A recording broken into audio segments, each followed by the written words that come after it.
Welcome to POV. You milled out your opponent, the Archetype. Don't be like the 33.8% of you guys. I'm not smash the crap out of that subscribe and smash it so we can get to 102,000. So you wanted a first-person dungeon crawler adventure here. So for usual sanity here, we'd use runes, but Angel Statue and Ruinized Pendulum Dragon exists, so we need to compromise, since the theme is it can't be used just for the rune.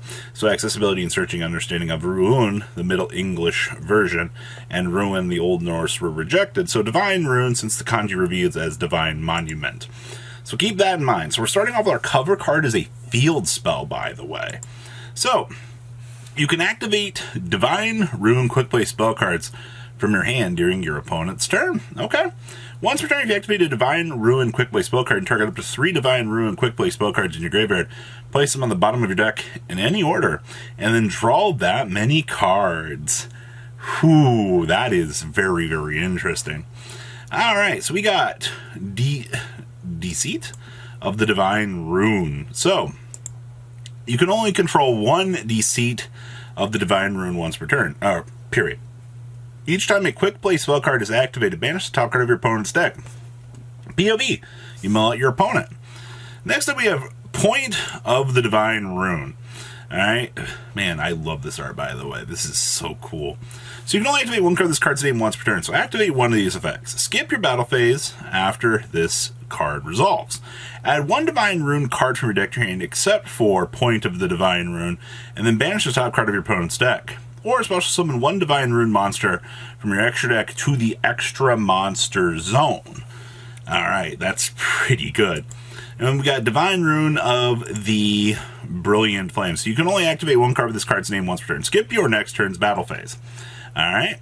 Target one opponent's special summon monster, destroy, and then banish the top 2 cards of your opponent's deck. Or special summon one Divine Rune monster from your extra deck. Alright, so we have another extension here.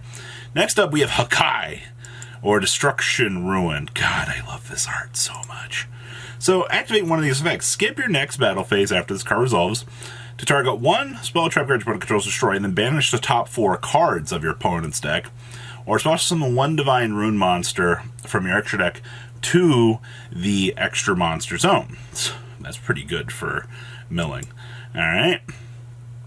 Ooh, what is this? This is so good. So Kaiju no Ruin, or Divine Ruin of Dispel. So activate one of these effects. Skip your next turn battle phase after this card resolves. If your opponent adds a card from their deck to their hand, except during draw phase, discard one random card from your opponent's hand, and then banish the top 2 cards of your opponent's deck, or special summon the Divine Rune monster from your extra deck. Okay. Let's see here. Divine Rune of Freezing Curse. Activate one of these effects. So skip your battle phase in the next turn. Target one effect monster your opponent controls, negate its effects until the end of this turn, and banish the top 3 cards of your opponent's deck, or special summon a Divine Rune monster from your extra deck to the extra monster zone. I really love the fact that every one of these is a starter for this deck. And then we got Divine Rune of the Golden Droplets. Oh boy.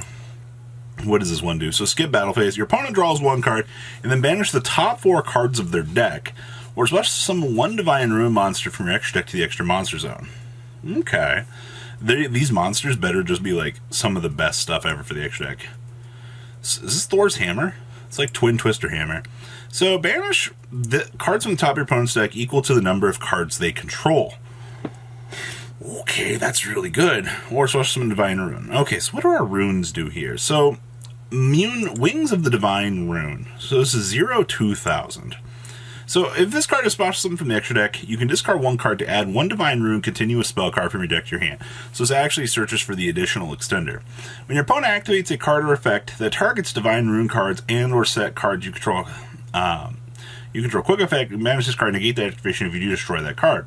And once per turn during your end phase, you gain 1,000 life points. Okay, so we get some recovery out of this. That's cool. And then we get Gerald, Fang of the Divine Rune. Alright, so our doggo here. So 2 Divine Ruin monsters to make it. I love these mechanics here. So if this card is special summoned from the extra deck, you can target one non-quick play Divine Ruin spell card in your graveyard and into your hand. Cannot be destroyed by card effects. And when this card is destroyed by battle, you can target one card on the field and destroy it. Now hear me out here for a second.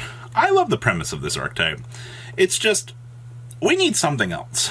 There's got to be another like loop around slash tie-in for this, or this is just going to feel a little bit subpar.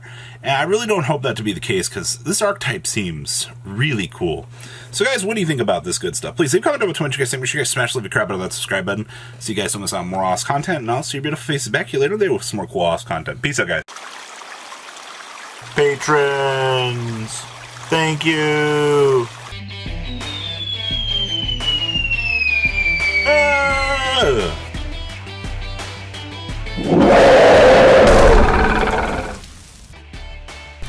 Thank you so much for watching. Check out these other videos.